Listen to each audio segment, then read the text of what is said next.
নবীজি বলেন ওয়ালা ইয়ামলাউ জাওফু ইবনু আদামা ইল্লা তুরাব, মানুষের পেট 3.5 হাত মাটি ছাড়া, কবরের মাটি ছাড়া মানুষের পেট ভরবে না।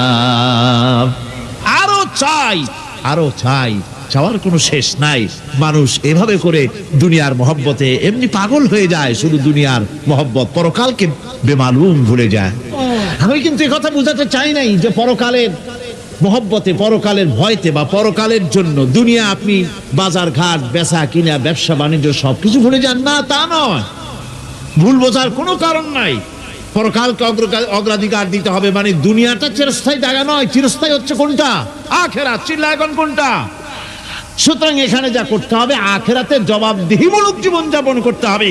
আপনি ব্যবসা করবেন, ওজনে কম দিতে পারবেন না। আপনি খাদ্যে ভেজাল দিতে পারবেন না, চুরি করতে পারবেন না, ডাকাতি করতে পারবেন না, জেনা করতে পারবেন না, বদমাশি করতে পারবেন না, মদ খেতে পারবেন না, সন্ত্রাসী হতে পারবেন না, হাইজাকার হতে পারবেন না, চাঁদাবাজ হতে পারবেন না, মুনাফাখোর হতে পারবেন না, আপনি চোরা কারবারি হতে পারবেন না, ঘুষখোর হতে পারবেন না, সুদখোর হতে পারবেন না। এই সব কাজ পরকালকে বিশ্বাস করলেই এ সমস্ত কাজ থেকে মানুষ বিরত থাকতে পারে। কথা ঠিক কিনা? এটাই হচ্ছে পথ। সুতরাং এই পৃথিবী থাকবে না, এটা কি চিরকাল থাকবে? না, এর একটা পরিসমাপ্তি ঘটবে।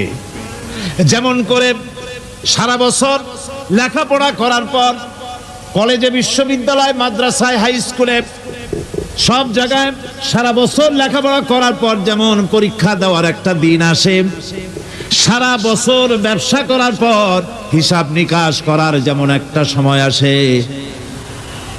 সারা মাস চাকরি করার পর বেতন পাওয়ার যেমন একটা দিন আসে, সারা জীবন চাকরি করার পর পেনশন পাওয়ার যেমন একটা সময় আসে, অনুরূপ ভাবে এই দুনিয়া যেদিন শেষ হয়ে যাবে, আল্লাহ নির্ধারিত সময় শেষ হয়ে যাওয়ার পর একটা সময় আসবে যখন আল্লাহ রব্বুল আলামিন সব শেষ করে দিবেন, লন্ডভন্ড হয়ে যাবে, কিছুই থাকবে না। কোরআনে কারিমে আল্লাহ সব বলেছেন, কোরআনে সব আল্লাহ বলে দিয়েছেন। আল্লাহ পাক বলেন এই পৃথিবীর সব কেমন ভাবে ধ্বংস হবে তার চিত্র আল্লাহ পাক কোরআনে কারিমে তুলে ধরেছেন। ইদাস সামাউ ফাতারাত ওয়া ইদাল কাওয়াকিবু তাসারাত ওয়া ইদাল বিহারু ফুজ্জিরাত ওয়া ইদাল কুবুরু বু'সিরাত। যখন আকাশসমূহ দীর্ণ বিদীর্ণ হয়ে যাবে, তারকাগুলি বিক্ষিপ্ত হয়ে ছিটকে পড়বে, আর সমুদ্রগুলি উচ্ছ্বসিত হয়ে পড়বে, কবরগুলি সব তার ভেতরে যা আছে উদ্গীরণ করে দেবে, তারকাগুলি স্থিমিত হয়ে যাবে। এরপরে সমস্ত আকাশগুলি কিতাবের পৃষ্ঠার মতো একটার পরে একটা ঠাস ঠাস করে পড়তে থাকবে, চূর্ণ বিচূর্ণ হয়ে ভেঙে চুরে একাকার হয়ে যাবে। পাহাড়গুলিকে উড়িয়ে দেওয়া হবে, চন্দ্র এবং সূর্য একাকার হয়ে যাবে। আল্লাহ রাব্বুল আলামিন বলেন ফাইযা বারিকাল বাসারু ওয়া খাসাফাল কামারু ওয়া জুমিআশ শামসু ওয়াল কমর। চক্ষু যখন বিস্ফারিত হয়ে যাবে, চাঁদ যখন তার আলো হারিয়ে ফেলবে, সূর্য যখন তার আলো হারিয়ে ফেলবে, চাঁদ আর সূর্য সব একাকার হয়ে যাবে, সেই সময়ের অবস্থাটা কি চিন্তা করো। মানুষ হয়রান হয়ে দৌড়াদৌড়ি করবে। ওয়াহুমিলাতিল আরদু ওয়াল জিবালু ফাদুক্কাতা দাক্কাতান ওয়াহিদা। জমিন এবং পাহাড়গুলির মধ্যে আল্লাহ রাব্বুল আলামিন সংঘর্ষ বাঁধিয়ে দিবেন, পাহাড়গুলি ভেঙে চুরে টুকরা টুকরা হয়ে যাবে, পাহাড়গুলি উঁচু করে জমিনের উপরে আছাড় মেরে আল্লাহ রাব্বুল আলামিন ভেঙে চুরে চুরমার করে দিবেন। সুবহানাল্লাহ। ওয়াতাকুনুল জিবালু কালইহনিল মানফুস। পাহাড়গুলো পেঁজা ঘোনা তুলার মতো করে উড়িয়ে দেওয়া হবে, পাহাড় উড়ে যাবে। সুবহানাল্লাহ। পাহাড় পাথরের তৈরি করা পাহাড়, এই পাহাড়গুলি তুলার মতো হয়ে উড়বে কিভাবে? আমি এই দৃশ্য নিজের চোখে কিছুটা হলেও দেখছি। আজ থেকে 10 দিন আগে আমি ইতালি সফর করে এসেছি। ইতালির রাজধানী রোম। রোম প্রাচীন সভ্যতার লালন ভূমি। কোরআনে কারিমে সূরা রোম রয়েছে, এই রোম সেই রোম। এখানের বাদশার কাছে রাসূল করিম সাল্লাল্লাহু আলাইহি সাল্লাম হেরাক্লিয়াসের কাছে চিঠি পাঠিয়েছিলেন, সেই রোম। 12 থেকে 15 হাজারের মতো বাংলাদেশি মুসলমান সেখানে আছে। জুমার দিন, যেদিন আমি গেলাম তার পরের দিনই জুমা ছিল। জুমার নামাজ পড়লাম ভ্যাটিকানের কাছেই বিশাল মসজিদ, ইউরোপের ভিতরে সবচাইতে বড় মসজিদ এটা। রোম ইসলামের দুশমনদের রাজধানী। সেইখানে যখন আযান হচ্ছে আশহাদু আন্না মুহাম্মাদার রাসূলুল্লাহ, আমার অনুভূতির কথা আপনাদেরকে বোঝাতে পারবো না, কি অনুভূতির সৃষ্টি হয়েছে আমার ভেতরে। ভ্যাটিকানের পোপ এক পাশে, কিছু দূরেই ভ্যাটিকান, ওটা হচ্ছে গোটা পৃথিবীর সমস্ত খ্রিস্টানদের কাবা, ভ্যাটিকান। তার পাশেই বিশাল মসজিদ, সেখানে নামাজ পড়লাম। চিন্তার ভেতরে আসলো আল্লাহ রাব্বুল আলামিন তার হাবিবের নাম, তার তাওহীদ, তার রিসালাতকে কিভাবে বিশ্বময় ছড়িয়ে দিলেন। আবু জাহেল চাইছিল মুহাম্মদ সাল্লাল্লাহু আলাইহি ওয়াসাল্লামকে স্তব্ধ করে দেবে মক্কার জীবনেই। কত বদনাম, সাহের, কাহেন, কাযযাব, শায়ের, নাউযুবিল্লাহি মিন যালিক, কত গালাগালি করলো। আর আল্লাহ শুনালেন, হাবিব চিন্তার কোনো কারণ নাই, ওয়া রাফা'না লাকা যিকরাক, আমি আপনার প্রশংসা বিশ্বময় ছড়িয়ে দেব। সুবহানাল্লাহি ওয়া বিহামদিহি। রোম প্রোগ্রাম শেষ করে আমাকে তারা নিয়ে গেল, যেটা আমি বলছি সফর কাহিনী শোনাবার সময়টা না, যেহেতু এর সঙ্গে প্রাসঙ্গিক সেজন্য বলছি। পাহাড় কেমনে তুলার মতো হয়ে উঠবে তার নজির দেখেছি। রোম শহর থেকে 300 মাইল দূরে, 300 কিলোমিটার দূরে নেপোলিয়ান বোনাপার্ট তার বাড়ি, এবং ওটা তার নামে একটা প্রভিন্স। ভূমধ্য সাগরের পারে ভিসুভিয়াস, পৃথিবীর সবচাইতে বড় আগ্নেয়গিরি, সেটা দেখাতে নিয়ে যাওয়া হলো আমাকে। যে পাহাড়টা পৃথিবীর মাটি থেকে তার চূড়া হচ্ছে 3 মাইল উঁচু। এর 2 মাইল গাড়িতে করে ঘুরে ঘুরে যাওয়া যায়, এরপর আর কিনতে যাওয়া যায় না, বাকিটুকুন যেতে হবে হেঁটে হেঁটে। পাহাড়ের উপরে অক্সিজেন কম, বেশ কষ্ট হচ্ছিল উঠতে। জীবনে প্রথম পাহাড়ে চড়েছি জাবালে নূর, রাসূল করিম সাল্লাল্লাহু আলাইহি ওয়াসাল্লামের উপরে যেখানে ওহী হয়েছিল সর্বপ্রথম। পাহাড় চড়ার একটা অভিজ্ঞতা ওখান থেকে আমার কিছুটা হয়েছিল। খুব কষ্ট হলো বাকি 1 মাইল উঠতে। যখন ভিসুভিয়াসের একদম শীর্ষে চলে গেছি, সেখানে গিয়ে আমার সাথে 15-20 জন লোক ছিল। আমি নিজেই আল্লাহু আকবার বলে আমার গলা থেকে আওয়াজ বেরিয়ে গেল। আমি দেখতে পেলাম ভিসুভিয়াসের শীর্ষে বিশাল গর্ত। আমার মনে হয় গর্তটা এই মাঠের 1/4 হবে। এই মাঠের 1/4 হবে গর্তটা। সেই গর্তটার গভীরতা হচ্ছে 1.5 কিলোমিটার। এইখান থেকে পাথরগুলি উত্থিত হয়েছে, আগ্নেয়গিরি পাথর আগুনে গলে লাভা হয়ে এগুলি পাহাড় বেয়ে উপচে পড়েছে, চতুর্দিকে 12 মাইল ছড়িয়ে গিয়েছে। আমার মনে পড়লো ওয়াকুদুহান নাস ওয়াল হিজারা, জাহান্নামের আগুনের ইন্ধন হবে মানুষ আর পাথর। আমি সেখানে সেজদায় পড়ে গিয়া কানলাম আর বললাম, আল্লাহ জাহান্নামের আগুন হারাম করে দিও আমাদের জন্য। পাথর কিভাবে গললো, গলে পাথরগুলি গলে পুড়ে চতুর্দিকে পড়েছে আর ছিটকেছে, চতুর্দিকে ছিটকে পড়েছে। সেই পাথরগুলি ছিটকে ছিটকে যেগুলি পুড়ে পড়েছে সেগুলিকে দূরে সাদা রঙের বলে মনে হয়, কোনোটা সাদা কোনোটা কালো, মনে হয় যেন তুলার মতো হয়ে পড়ে আছে চতুর্দিকে। 1944 সনে তৃতীয়বারের মতো ভিসুভিয়াস অগ্নিগিরি যে অগ্নি উৎপাত করে, তাতে আশেপাশের 12 মাইল এলাকা এফেক্টেড হয়ে যায়। পাথরগুলি গলে এভাবে বিধ্বস্ত করে দিয়েছে।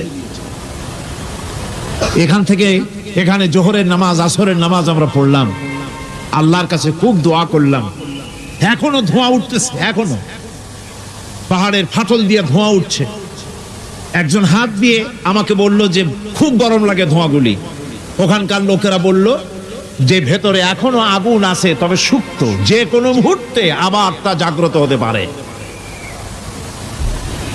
আমরা সেখান থেকে নেমে এলাম। একটু কিছু দূর গিয়েই সেখানে হলো পম্পেই শহর।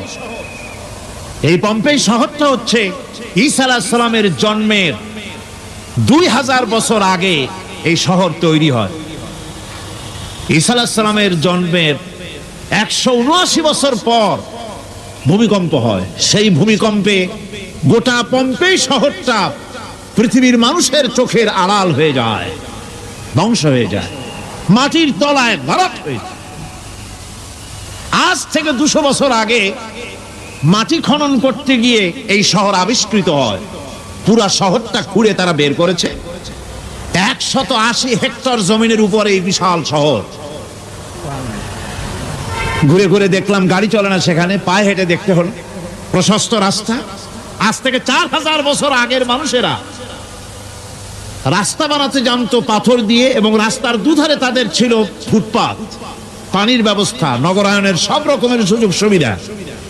তারপরে সেখানে বিচারালয়, এরপরে দোকানপাট, বাজার ঘাট, সবকিছুর ব্যবস্থা রয়েছে। বিশাল বিশাল পাথরগুলি দিয়ে পিলার তৈরি করা। ভাবলাম এই পিলারগুলি, এই পাথরগুলি তারা কিভাবে ক্রেন ছাড়া এত উপরে উঠালো কি করে, আমার মাথায় আসলো না। পাথর কেটে কেটে সুন্দর সুন্দর অঙ্কন শিল্প তারা করেছে। এরপরে ঘুরতে ঘুরতে বাদশার রাজার বাড়িতে গিয়ে ঢুকলাম। সেখানে গিয়ে দেখলাম উলঙ্গ এত মূর্তি পাথরের তৈরি করা। পাথর কেটে কেটে দেওয়ালে যৌন মিলনের এমন কোন অশ্লীল ছবি নাই যা তারা সেখানে তৈরি করে নাই। উলঙ্গ মূর্তি আর উলঙ্গ যৌন মিলনের অসংখ্য ছবি দিয়ে এই এলাকা ভরা। তখন আমি বুঝলাম আল্লাহর গজব হওয়ার কারণটা কি, এই শহরটা মাটির নিচে ভরাট হয়ে যাওয়ার কারণটা কি। আল্লাহ পাক জেনা ব্যভিচার যে দেশে বেশি হয় আল্লাহ পাক বরদাস্ত করেন না। দুশ্চরিত্র যে দেশের মানুষ দুশ্চরিত্র হয়ে যায়, জেনা ব্যভিচার বেশি হতে থাকে, আল্লাহ হরক করে দেন, গজব দেন। এই গজব এক এক সময় এক এক রকমের হয়ে আসে। কখনো মাটির নিচে দাবায় দেন, কখনো মহামারী, কোন দেশে কলেরা, কোন দেশে জলোচ্ছ্বাস, কোথাও ভূমিকম্প, আর সর্বশেষ এই জেনা ব্যভিচারের জন্য আল্লাহ পাকের চূড়ান্ত এই যৌনতার অশ্লীলতার জন্য চূড়ান্ত গজব বর্তমান বিশ্বের জন্য এইডস। আল্লাহ পাক এই গজব দিয়েছেন। বন্ধুগণ, আমি সেই জায়গা, আমি সেখানে যা দেখলাম যে আল্লাহ পাক পাহাড়গুলিকে কিভাবে উড়াবেন, এটা অস্বীকার করার কোনো উপায় নাই। বিশ্বাস তো করতামই, তবে হযরত ইব্রাহিম আলাইহিস সালাম যেমন বলেছিলেন, রব্বি আরিনি কাইফা তুহিল মাউতা, আয় আল্লাহ তুমি মরাকে চিন্তা করবা কেমনে। আল্লাহ পাক বলেন, আওয়ালাম তুমিন, তুমি বিশ্বাস করো না? ইব্রাহিম আলাইহিস সালাম বললেন, বালা, অবশ্যই বিশ্বাস করি, ওয়ালাকিন লিয়াতমাইন্না কলবি, যদি চোখে দেখতাম তাহলে আমার অন্তরাত্মা খুব ঠান্ডা হতো। আল্লাহ রাব্বুল আলামিন চোখে দেখায় দিলেন জিন্দা কেমনে মুর্দা হবে, মুর্দা কেমনে জিন্দা হবে, আল্লাহ দেখায় দিলেন। পাহাড় উড়ায় দিবেন আল্লাহ রাব্বুল আলামিন। একথা কলিজার মধ্যে এটার উপর ঈমান বিশ্বাস, কিন্তু আল্লাহ চোখে দেখাইছেন, ঈমান আরো মজবুত হয়েছে, যা ছিল আরো মজবুত হয়েছে। সুবহানাল্লাহ। আল্লাহর ভয়তে কলিজা কেঁপেছে। আমি পাহাড়ের উপরে কেঁদেছি, যার যার হয়ে কেঁদেছি। বন্ধুগণ, আল্লাহ সুবহানাহু ওয়া তাআলা এই জন্য বলেছেন, কুল সিরু ফিল আরদ, আমার জমিন ঘোরো, ভালো করে দেখো, কাইফা কানা আকিবাতুল মুকাজ্জিবিন, মহাসত্যকে যারা অস্বীকার করেছে তাদের পরিণতি আমি কি করে দিয়েছি, এগুলি চোখে ভালো করে তাকায় দেখো।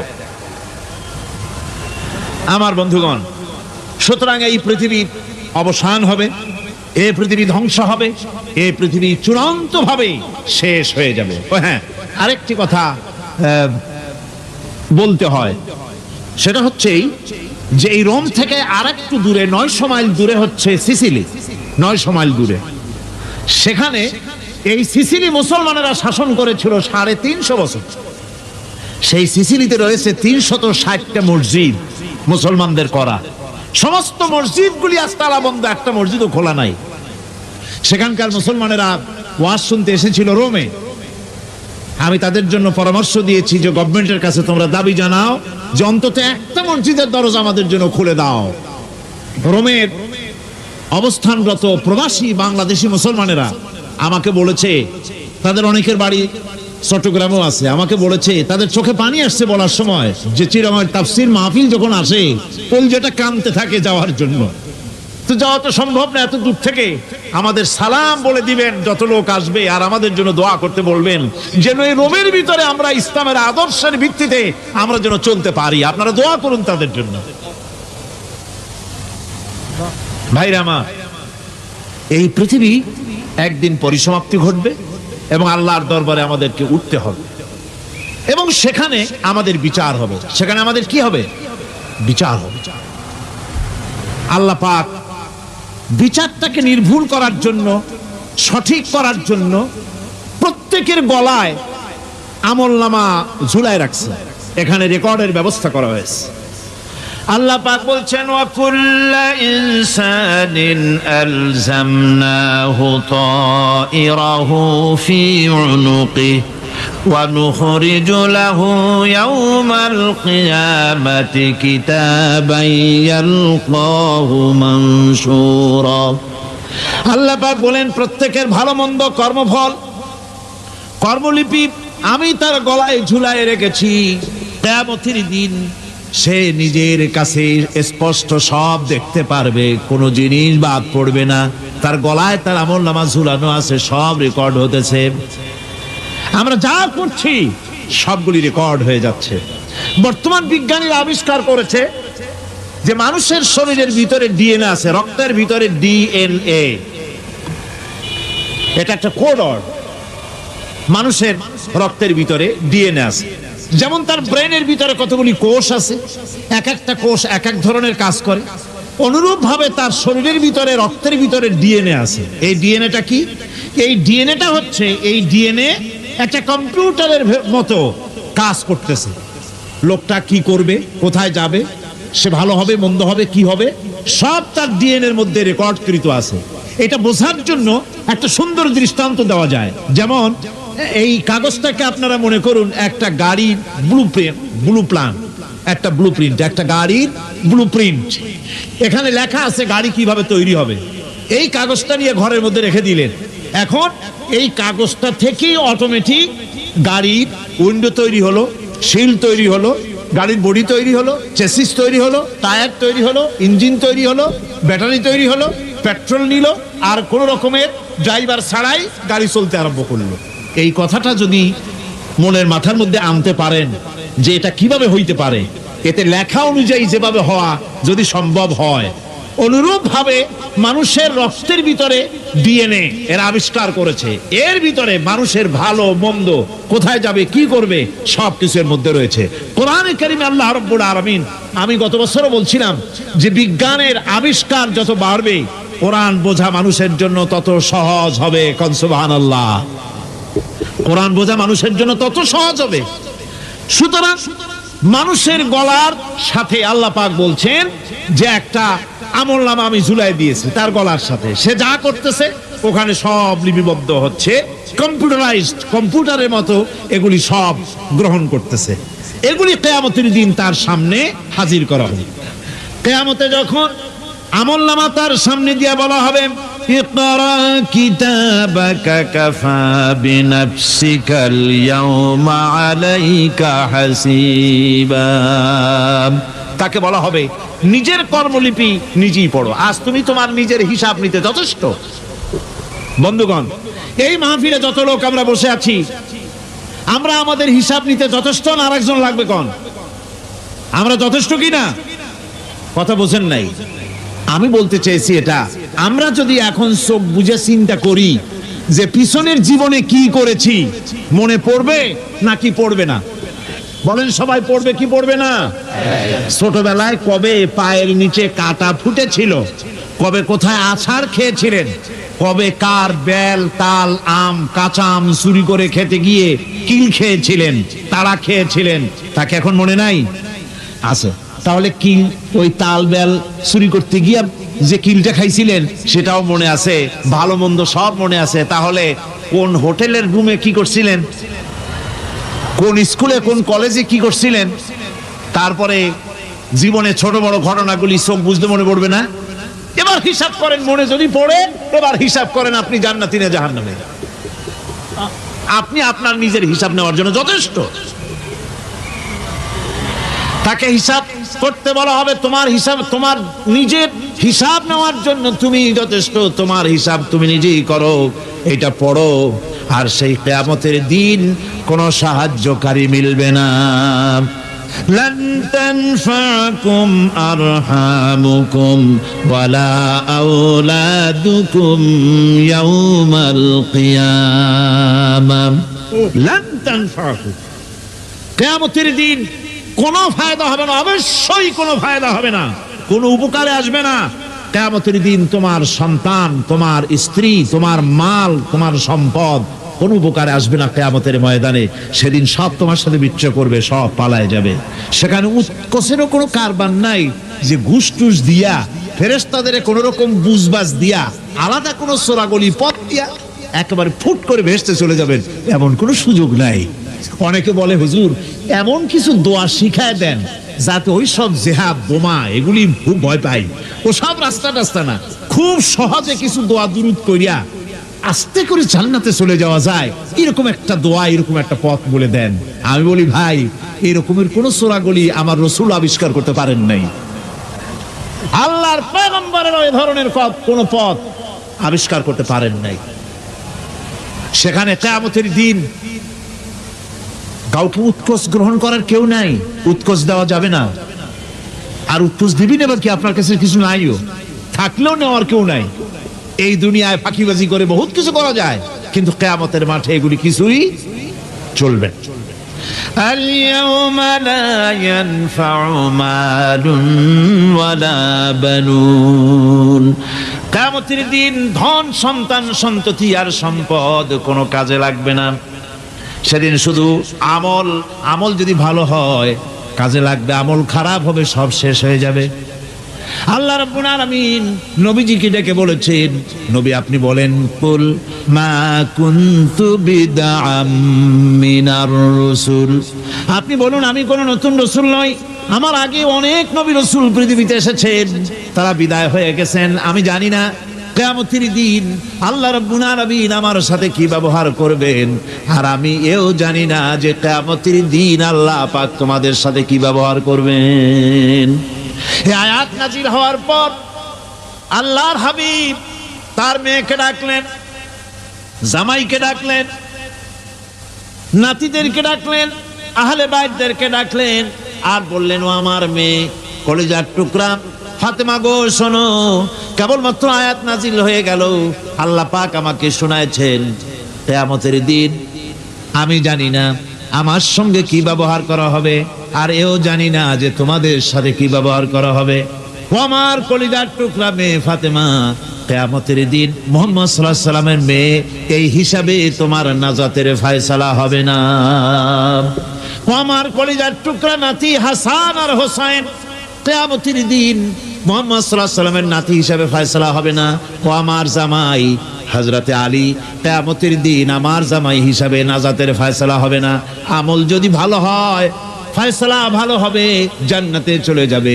আমল যদি খারাপ হয় কার নাতি কার জামাই দেখা হবে না। সুবহানাল্লাহ, কঠিন কিয়ামতের মাঠ। এই পরকালের বিশ্বাস যদি কলজার মধ্যে ঢোকে মানুষ ভালো হয়ে যাবে। কোন সুবহানাল্লাহ। আপনাদের দৃষ্টিতে পারবে, কথার জবাব যে দিলেন না। পুলিশই কি মানুষের চরিত্র ভালো বানাইতে পারবে? পুলিশের চরিত্র ভালো বানাবে কেডা? সেটাই তো কথা। মানুষের চরিত্র যাতে ভালো থাকে, মানুষের জন্য খারাপ কাম না করে সেজন্য পুলিশ, পুলিশ যাতে খারাপ কাম না করে সেজন্য আরো একটা ডিপার্টমেন্ট আছে না, তারা যাতে খারাপ না কাজ না করে সেজন্য আরেকটা আছে, এন্টি করাপশনের আবার এন্টি করাপশন আছে, তার উপর আবার এন্টি করাপশন আছে, এন্টিটার অভাব না। সুতরাং পুলিশ দিয়া, বিডিআর দিয়া, আর্মি দিয়া মানুষের, দেশের, জাতির চরিত্র ভালো বানানো যায় না। রাসূলুল্লাহ এ দিয়ে বানান না, এটা ইসলামের নিয়ম নয়। পুলিশ দিয়া, আর্মি দিয়া দেশের মানুষের চরিত্র ভালো বানানো যায় না। চরিত্র ভালো বানানো যায় কেবলমাত্র পরকালের ভয় দিয়া। কিসের ভয় দিয়া? ওই যে মক্কার জীবনে ওই সমস্ত মানুষগুলি যারা চুরি করত, ডাকাতি করত, জিনা করত, বদমাশি করত, যারা শয়তানি করত, যারা মানুষকে খুন করত, এই মানুষগুলি এত ভালো হয়ে গেল, যারা চুরি ছেড়ে দিল, ডাকাতি ছেড়ে দিল, জিনা ব্যভিচার ছেড়ে দিল, এত ভালো হয়ে গেল, পৃথিবীর মধ্যে সেরা মানুষ তারা হয়ে গেলেন। জোরে বলেন সুবহানাল্লাহ। নবীর সাহাবীরা পৃথিবীর শ্রেষ্ঠ সন্তান, নবীর সাহাবীরা পৃথিবীর সেরা মানুষ, তাদের চাইতে সেরা মানুষ নবীদের পরে আর কেউ হতে পারে না। জোরে কোন সুবহানাল্লাহ। নবীর পরে পৃথিবীতে শ্রেষ্ঠ মানুষ কারা? সাহাবায়ে কেরাম রিদওয়ানুল্লাহি তাআলা আলাইহিম আজমাইন। ওনারা তো কুফরের মধ্যে ছিলেন, শিরকের মধ্যে ছিলেন, চুরি, ডাকাতি, জিনা, ব্যভিচার এমন কোনো পাপ নাই যা করা হয়নি। তারপরে যখন আল্লাহর নবীর কাছ থেকে তাওহীদ, রিসালাত ও আখিরাতের দাওয়াত পেলেন, কি সোনার মানুষ এক একজন হয়ে গেলেন। সুবহানাল্লাহ। যারা ছিলেন নারীর সতীত্বের জম, তারা হয়ে গেলেন নারীর সতীত্বের পাহারাদার। যারা মানুষের মাল চুরি করত, ডাকাতি করত, তারা রাতভর মানুষের মালের পাহারা দিল, মানুষের রক্তের পাহারা দিল। সুবহানাল্লাহ বিহামদি। রক্ত সম্পদের পাহারা দিল। রাসূল বললেন, খায়রুল কুরুনে কারনি, সর্বশ্রেষ্ঠ যুগ তো আমার যুগ। বন্ধুগণ, এরপরে একটা জীবন আসবে ওই কিয়ামতের ময়দানে। এই পরকালের বিশ্বাসটা গুরুত্বপূর্ণ ব্যাপার। আমাদের সব কিছুর হিসাব দেওয়া লাগবে। আল্লাহ পাক বলেন, ইন্নাস সামআ ওয়াল বাসারা ওয়াল ফুআদা কুল্লু উলাইকা আনহু মাসউলা। নিঃসন্দেহে মানুষের শ্রবণ শক্তি, দর্শন শক্তি এবং তার অন্তঃকরণের কল্পনা সম্পর্কে আল্লাহ রাব্বুল আলামিনের কাছে জিজ্ঞাসিত হতে হবে। কান দিয়া কি করেছিলা, চোখ দিয়া কি করেছিলা, মুখ দিয়া কি করেছিলে, হাত দিয়ে কি করেছিলে, সবকিছুর জবাব আল্লাহ রাব্বুল আলামিনের কাছে দিতে হবে। সবটার জবাব দিতে হবে, কোনো কিছু বাদ যাবে না। এমনকি মনের ভিতরে যে কল্পনা আমরা করি, এই কল্পনার হিসাবও আল্লাহর দরবারে দিতে হবে। কোরআনে কারীম বলছে, ওয়া ইন তুবদু মা ফি আনফুসিকুম আও তুখফুহু ইউহাসিবকুম বিহিল্লাহ। মনের ভিতরে তুমি যেটা কল্পনা করো সেটা প্রকাশ করো, অথবা তুমি গোপন রাখো, যাই তুমি করো না কেন, আল্লাহ রাব্বুল আলামিন এর হিসাবও তোমার কাছে নেবেন। ফায়াগফিরু লিমান ইয়াশাউ ওয়া ইউআযযিবু মান ইয়াশাউ ওয়াল্লাহু আলা কুল্লি শাইইন কাদির। মহান আল্লাহ পাক বলেন, করার পর তোমার মনের ভিতরে কি কল্পনা করেছিলে ওইটার হিসাব আমি নেব। হিসাব নেওয়ার পর যারে খুশি ক্ষমা করে দেব, যাকে খুশি শাস্তি প্রদান করব। সবকিছুর উপরে আল্লাহ রাব্বুল আলামিন শক্তিমান, সব তিনি করতে পারেন, সমস্ত কুদরত রয়েছে তার। সুতরাং মানুষদেরকে, আল্লাহর বান্দাদেরকে বিশ্বাস করতে হবে যে আমার কোনো কথা বাদ যাবে না। কথাগুলি রেকর্ড হচ্ছে, কথা রেকর্ড হচ্ছে। আমি যে ওয়াজ করতেছি এই কথাগুলি রেকর্ড হচ্ছে নাকি হচ্ছে না? অনেক টেপ রেকর্ডার রেকর্ড হচ্ছে, অডিও ভিডিও হচ্ছে।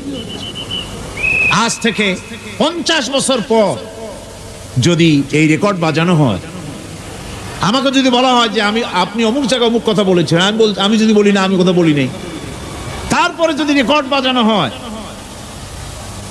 তাহলে আমি কথা যে বলি নাই যদি বলি, তাহলে এটা ধরা পড়বে না? সেখানে ধরা পড়বে না?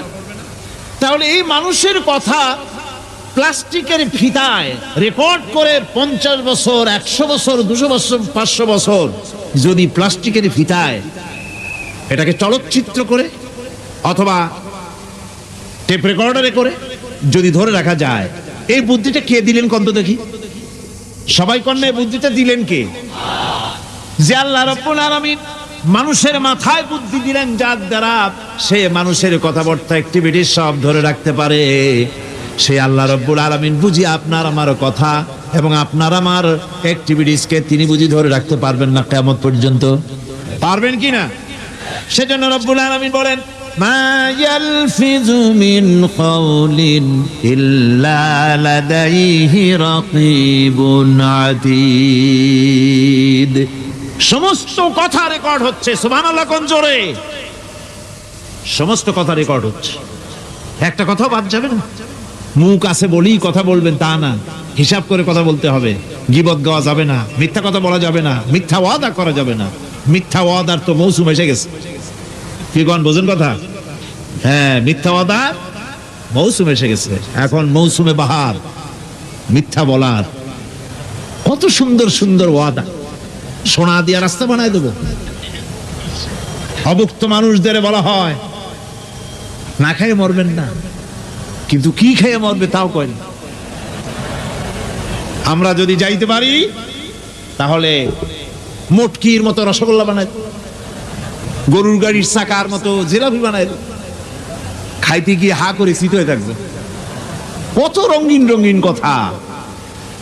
মিথ্যা ওয়াদার সময় এসেছে। ভাইরা আমার, পরকাল যদি বিশ্বাস করে সেই ব্যক্তি কিছুতেই মুখ আছে বলেই যা খুশি বলবে না, পরনিন্দা করবে না, পরচর্চা করবে না, হাত আছে বলেই যা তা লিখবে না। ঘটনা হইল একটা, লিখলো আর একটা। কলম একটা আছে বলেই যা খুশি তা লেখা যায় না, মুখ আছে বলেই যা খুশি তা বলা যায় না, চোখ আছে বলেই যা খুশি তা দেখা যায় না। গরু খাওয়া জায়েজ করা হয়েছে বলে গরুর লেজ থেকে মাথা পর্যন্ত পাইকারি দরে সব খাওয়া যায় না। গরু খাওয়া হারাম না হালাল? হালাল। পাইকারি দরে লেজ থেকে মাথা পর্যন্ত সব খাওয়া হালাল না।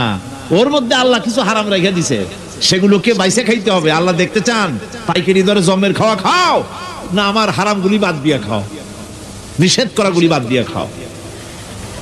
মুখ আছে বলেই যা খুশি তা বলা যাবে না, কান আছে বলেই যা খুশি তা শোনা যাবে না, চোখ আছে বলেই যা খুশি তা দেখা যাবে না, হাত পা আছে বলেই যা খুশি তা করা যাবে না। সবটার পেছনে আল্লাহ রাব্বুল আলামিনকে ভয় করা লাগবে। মহান আল্লাহ রাব্বুল আলামিন বলে, বান্দারে তোমার সমস্ত কার্যাবলী এমনকি তোমার চাহনিটা পর্যন্ত কার দিকে কি নিয়তে তাকায়ছো কেউ জানে না, আমি আল্লাহ রাব্বুল আলামিন জানি। وَيَعْلَمُ خَائِنَةَ الْأَعْيُنِ وَمَا تُخْفِي الصُّدُورُ। তোমার অন্তঃকরণ কি জিনিস গোপন করে আর তোমার চক্ষু কি লুকোচুরি খেলে আমি টের পাই। সুবহানাল্লাহ বিহামদি। চশমার ফাঁক দিয়া কি দেখো, কারে দেখো, কি নজরে দেখো, সানগ্লাস পরিয়া কেউ পায় না, আমি ঠিক পাই। সুবহানাল্লাহ, জোরে কোন সুবহানাল্লাহ। সুতরাং চোখের নজরের হিসাব হবে, হাতের কাজের হিসাব হবে, পায়ের চলার হিসাব হবে, আপনার বলার হিসাব হবে, মুখে যা বলেছেন যা করেছেন, হাত পাও দিয়ে যা করেছেন সবকিছুর হিসাব হবে কিয়ামতের দিন। আল্লাহর দরবারে সবকিছু উপস্থিত হবে, কোনো জিনিস বাদ পড়বে না।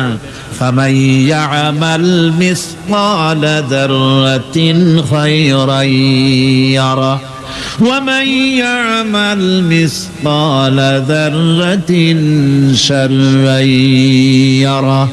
ছোট্ট একটা ভালো কাজ যদি করো তাও হাজির করা হবে সামান্যতম ভালো কাজও তোমার বাদ পড়বে না। আর ক্ষুদ্রতম কোনো খারাপ কাজ করলে তাও উপস্থিত করা হবে, সব তোমার সামনে, কোনো জিনিস বাদ পড়বে না, সব দেখতে পাবে কিয়ামতের দিন। ভালো কাজটাও আর খারাপ কাজটাও আল্লাহর কাছে সেদিন আল্লাহ পাক মানুষের সামনে উপস্থিত করে দিবে। আল্লাহ পাক বলছেন, সেদিন এই জমিন তার ভিতরে যা লুকায়িত ছিল জমিন সব বের করে দেবে। কান্নাহুম জারাদুম মুনতাশির। টিড্ডি ফড়িংগুলি পোকাগুলি মাটির থেকে যেমন বেরোয় এ মাটির ভিতরে যা আছে কিয়ামতের দিন সব মাটি বের করে দেবে। ইযা যুলজিলাতিল আরদু জিলজালাহা ওয়া আখরাজাতিল আরদু আসকালাহা ওয়া ক্বালাল ইনসানু মা লাহা। এ জমিনকে ঝাঁকি মারা হবে প্রবল এক ঝাঁকুনি, প্রবল এক ঝাঁকুনিতে এই পৃথিবীর মধ্যে যা কিছু আছে সব বেরিয়ে যাবে। সুবহানাল্লাহ কইতে ইচ্ছা করে না মিয়ারা? এক ঝাঁকুনিতে পৃথিবী সব বের করে দেবে। মানুষ হয়রান হয়ে বলবে কি হয়েছে, এ মাটির হলোটা কি? আমার বন্ধুগণ, মানুষ হয়রান হয়ে গিয়ে বলবে মাটির কি হলো? আল্লাহ রাব্বুল আলামিন বলেন ইয়াউমাইযিন তুহাদ্দিসু আখবারাহা বিআন্না রাব্বাকা আওহালাহা। জমিনের উপরে যা ঘটেছে জমিন তা সব বের করে দেবে, সব প্রকাশ করে দেবে। আর এটা এই জন্য হবে যেহেতু তার রবের হুকুম হয়েছে, তার রব হুকুম করেছে বের করে দে। জমিনের ভিতরে আছে যা সব বেরিয়ে যাবে, আকাশ ভেঙে পড়বে, পাহাড় উড়ে যাবে, জমিনের ভিতরে যা আছে সব উপরে চলে আসবে, পৃথিবীতে সব শেষ, কিচ্ছু নাই, আকাশ নাই, পাহাড় নাই, সমুদ্র নাই, সব একাকার, চন্দ্র নাই, সূর্য নাই, তারকা নাই, গ্যালাক্সি নাই, মহাশূন্য নাই, সব শেষ। আল্লাহ রাব্বুল আলামিন সমস্ত ফেরেশতাদেরকে শেষ করে দিবেন, সকলের মওত হয়ে যাবে, কেউ আর থাকবে না। এমনকি হযরতে আজরাইল মালাকুল মউত তিনিও থাকবেন না, সব আল্লাহ রাব্বুল আলামিন মৃত্যু করে দিবেন। এরপরে আল্লাহ রাব্বুল আলামিন একা তিনি বলবেন ইয়া দুনিয়া, ইয়া দুনিয়া আইনা আনহারুকি, এ পৃথিবী তোর সেই সমুদ্রগুলি কোথায়, নদীগুলি কোথায়? ইয়া দুনিয়া আইনা আশজারুকি, হে দুনিয়া তোমার গাছগুলি কোথায়? এত বন বনানি, এত গাছ ছিল। ইয়া দুনিয়া আইনা জিবালুকি, হে পৃথিবী তোর জমিনে যত পাহাড় ছিল পাহাড়গুলি কই? যত স্বৈরাচার ছিল জমিনের উপরে, যারা স্বৈরাচারী মনোবৃত্তি নিয়ে মানুষ ধ্বংস করেছে, দেশ ধ্বংস করেছে, মায়ের বুক খালি করেছে, ওই স্বৈরাচারগুলি কই? কোনো জবাব নাই। আল্লাহ পাকের পরে বলবেন লিমানিল মুলকুল ইয়াউম, কার রাজত্ব আজকে? রাজত্বটা কার? আল্লাহ তিনবার আওয়াজ দিব, আজকে রাজত্ব কার? আল্লাহ পাক যখন তিনবার করে ডাক দিবেন, কোনো জবাব নাই, কোনো জবাব নাই। কে জবাব দেবে? আল্লাহ রাব্বুল আলামিনের সামনে কার ক্ষমতা আছে কথা বলার? কেউ তো নাই, সব শেষ। আল্লাহ পাক বলবেন লিল্লাহিল ওয়াহিদুল কাহ্হার, একমাত্র পরাক্রমশালী আল্লাহ রাব্বুল আলামিনের রাজত্ব। সেই হাসরের মাঠে আমাদের সকলকে উপস্থিত হয়ে যেতে হবে। কেউ আমরা এখান থেকে বাঁচতে পারবো না, সবাইকে উঠতে হবে। অপরাধীরা সেখানে অসহায় হয়ে যাবে, অপরাধীরা অসহায় হয়ে যাবে। আল্লাহ পাক বলেন ফাইযা জাআতিস সাখাতু ইয়াওমা ইয়াফিরুল মারউ মিন আখিহি ওয়া উম্মিহি ওয়া আবিহি ওয়া সাহিবাতিহি ওয়া বানিহি। অবশেষে যখন কান ফাটানো আওয়াজ আসবে, এই আওয়াজ সেদিন মানুষ নিজের মা বাপ ভাই বোন সব থেকে বিচ্ছিন্ন হয়ে যাবে, সব একের থেকে আরেকজন পালায়ে যাবে, হারায়ে যাবে, কেউ কাউকে আর খুঁজে পাবে না। সেদিন ওই কিয়ামতের মাঠে বিভীষিকাময় দৃশ্য, মানুষ হয়রান হয়ে যাবে।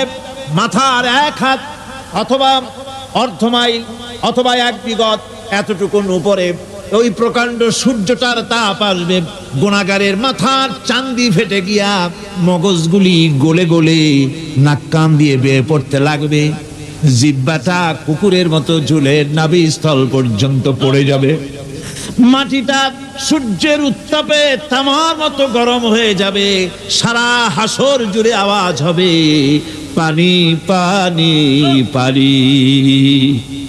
মানুষেরা হয়রান হয়ে যাবে সে হাসরের ময়দানে। এই চরম কষ্টের ভিতরে আল্লাহ রাব্বুল আলামিন বলেন সেদিন দুটো ভাগ হয়ে যাবে। একদল মানুষের চেহারা আলোয় ঝলমল হয়ে যাবে, আর একদল মানুষের চেহারাগুলি কালো হয়ে যাবে। উজুহু ইয়াওমাইদিন মুসফিরাতুন দাহিকাতুন মুস্তাবশিরা ওয়া উজুহু ইয়াওমাইদিন আলাইহা গাবারা। আল্লাহ পাক বলেন এক শ্রেণীর মানুষের চেহারা হাস্যোজ্জ্বল ঝলমলে হয়ে যাবে, আর এক শ্রেণীর মানুষের চেহারাগুলি কালো হয়ে যাবে। তারহাকুহা কাতারা উলাইকা হুমুল কাফারাতুল ফাজারা। হাস্যোজ্জ্বল স্বচ্ছন্দপূর্ণ সুন্দর উজ্জ্বল ঝলমলে চেহারা হবে ঈমান আনার কারণে, পরকালকে বিশ্বাস করার কারণে, আল্লাহ এবং রাসূলের কথা অনুযায়ী জীবন যাপনের কারণে চেহারাটা উজ্জ্বল হয়ে যাবে। আর আল্লাহর নাফরমানি, রাসূলের নাফরমানি, পরকালকে অস্বীকার করার কারণে কাফেরগুলির চেহারা, মুনাফিকগুলির চেহারা কালো হয়ে যাবে। তাদেরকে আলাদা করে দেওয়া হবে। আমতাজুল ইয়াওমা আইয়ুহাল মুজরিমুন, মুজরিমদেরকে আলাদা করে দেওয়া হবে, দুইটা ভাগ হয়ে যাবে। এই চরম অবস্থা সৃষ্টি হবে কিয়ামতের ময়দানে। সেদিন রাসূল করিম সাল্লাল্লাহু আলাইহি ওয়াসাল্লাম উম্মতের জন্য সুপারিশ করবেন। সেই সুপারিশ যেন আমাদের করতে পারেন সেজন্য আমাদেরকে তৈরি করতে হবে, সে ধরনের যোগ্য আমাদেরকে বানাতে হবে। বন্ধুগণ, এই পরকালীন জীবন এর সম্ভাবনা এটা যে হবে এবং সেই পরকালে আমাদের সকলকে যে উঠতে হবে, কিয়ামতে আল্লাহর কাছে জীবনের সব কিছুর জবাবদিহি করতে হবে, এই ভীতি সৃষ্টি করতে চায় আল্লাহ পাক মানুষের ভেতরে। আল্লাহ পাকের চাইতে মানুষের কল্যাণকামী আর কেউ আছে? চিল্লায় কোন আল্লাহর চাইতে, বিশ্ববাসীর সৃষ্টি জগতের কল্যাণকামী আল্লাহর চাইতে, রাসূলের চাইতে বেশি কেউ কি আছে? সে আল্লাহ পাক সব বলে দিলেন, ওপেন সিক্রেট করে দিলেন, সব গোপন ফাঁস করে দিলেন। কেমনে বিচার হবে, কেমনে কিয়ামত অনুষ্ঠিত হবে, কেমনে কি হবে, সব খুলে খুলে আল্লাহ পাক বলে দিলেন আমাদেরকে ভালো হওয়ার জন্য। কোরআনে কারীম বলছে লাইসাল বিররা আন তুওয়াল্লু বুজুহাকুম কিবালাল মাশরিকি ওয়াল মাগরিব। পূর্ব পশ্চিমে মাথা ঘুরানো, সার নত করা, মাথা ঘুরানো, মুখ ঘুরানো, এটাই কিন্তু সৎ কাজ এবং পুণ্যবান হওয়ার, সৎ কাজ করার, নেককার হওয়ার জন্য যথেষ্ট নয়, বরং ওয়ালাকিন্নাল বিররা মান আমানা বিল্লাহি ওয়াল ইয়াউমিল আখির। প্রকৃতপক্ষে সৎকারী মুমিন, ভালো কাজ করা, প্রকৃত মুমিন, সত্যিকারের ভালো মানুষ, সত্যিকারের ইমানদার হওয়ার জন্য 10টি কাজ লাগবে। কয়টি কাজ? 10টি কাজ লাগবে। সেই 10টি কাজের একটি কাজ গত বছর আপনাদের খেদমতে আরজ করা হয়েছে, 2টি বলা হয়েছে, বাকি আজকে বললাম আর একটা, হয়ে গেল 3টা। বাকি আছে কয়টা? 7টা বাকি আছে, আরো 7টা। পরকাল ভিত্তিক জীবনযাপন যদি করতে পারি তাহলে আমরা হব দুনিয়ার শ্রেষ্ঠ মানুষ। কোন আলহামদুলিল্লাহ।